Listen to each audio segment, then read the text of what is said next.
बिस्मिल्लाहिर्रहमानिर्रहीम। Welcome back to my channel. उम्मीद करती हूँ आप सब ठीक ठाक होंगे। आज मैं आप लोगों के लिए लेके आई हूँ बहुत ही मज़ेदार, स्पाइसी और टेस्टी प्याज के सलाद की रेसिपी। तो इसके लिए मेरी रेसिपी को शुरू से लेके एंड तक ज़रूर देखें। प्याज का मज़ेदार, स्पाइसी और लच्छेदार सलाद बनाने के लिए मैंने यहाँ 4 से 5 अदद मीडियम साइज़ के प्याज लिए हैं। इनके मैंने छिलके उतार के अच्छे तरीके से वॉश कर लिया है। अब मैं इनकी कटिंग करूँगी। कटिंग करने के लिए मैंने यहाँ पर लिया है कटिंग बोर्ड और अब मैं इसकी इस तरह गोल गोल कटिंग करूँगी। यहाँ मैंने अपने सारे प्याज कट कर लिए हैं। इसके रिंग्स अलग कर रही हूँ। ये देखिए यहाँ पे मैंने अपने सारे अनियन जो हैं उनके रिंग्स अलग कर लिए हैं। अब मैंने एक बॉल लिया है और मैं इसे बॉल में ऐड करने जा रही हूँ।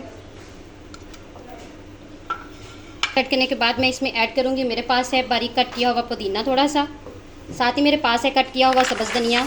ये भी मैं एक छोटे साइज़ की बारीक वाली हरी मिर्च, उसे मैंने बारीक बारीक कट कर लिया है। हरा रंग देखिए कितना अच्छा लग रहा है, कितना अच्छा कॉम्बिनेशन है। अब मैं इसमें ऐड करूँगी स्पाइसेस। मैं यहाँ पे ऐड करूँगी बारीक पिसी हुई लाल मिर्च हाफ़ टी स्पून। आप अपने जायके के अकॉर्डिंग इसमें ऐड कर सकते हैं। अगर आपको ज़्यादा तीखा पसंद है तो आप ज़्यादा ऐड कर लें, अगर कम पसंद है तो आप कम ऐड कर लें। इसके साथ इसमें जाएगी बारीक पिसी हुई काली मिर्च 1/4 टीस्पून। अब मैं इसमें ऐड करूँगी हस्बे ज़रूरत नमक 1/4 टीस्पून। मैं इसमें ऐड करूँगी चाट मसाला।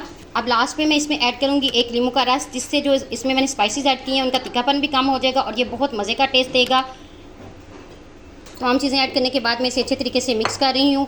बहुत मज़े का ये सलाद बनता है। आप लोग अगर मेरे चैनल पे नए हैं तो मेरे चैनल को सब्सक्राइब कर दें, मेरी वीडियोस को लाइक और शेयर करना मत भूलें। आप इसे पराठे, बिरयानी, पुलाव, दाल चावल किसी चीज़ के साथ भी सर्व कर सकते हैं। बहुत टेस्ट देता है ये, बहुत मज़े का, टेस्टी और स्पाइसी सा ये सलाद बन के तैयार होता है। अपने सलाद को मिक्स कर लिया है। देखिए इसकी लुक माशाल्लाह से बहुत अच्छा सलाद बना है। लास्ट में मैं इसमें ऐड करूँगी गार्निशिंग के लिए, मेरे पास है बारीक कट किया हुआ सब्ज़ धनिया और पुदीना है। दुआ में याद, मिलते हैं नेक्स्ट वीडियो में, तब तक के लिए अल्लाह हाफिज़।